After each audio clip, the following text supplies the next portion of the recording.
Mécanique du point, moment cinétique et gravitation. On représente ici la Terre, un satellite qui tourne autour de la Terre.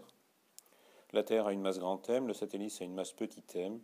La force exercée par la Terre sur le satellite est égale à moins grand G, grand M, petit m, r carré U.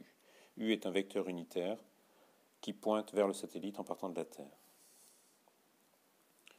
À partir de cette situation, on peut calculer le moment de la force exercée par la Terre sur le satellite. Par définition, c'est égal à Ts vectoriel F. Ts est un vecteur collinaire à U.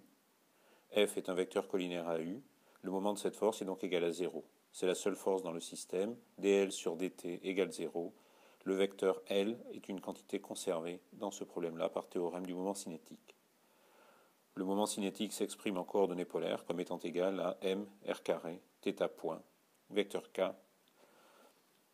Ainsi, la quantité r carré θ point est une quantité constante dans ce problème, propriété des forces centrales qu'est la force de gravitation. L'interprétation géométrique de ce résultat s'ensuit. On écrit le produit vectoriel OM vectoriel VDT et on considère son interprétation géométrique sur le schéma.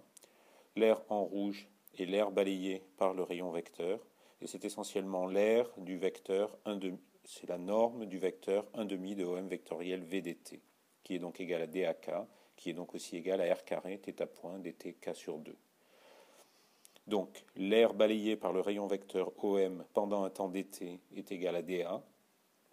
dA sur dt égale R carré θ point sur 2 est une constante. C'est la loi des airs, c'est une des lois de Kepler.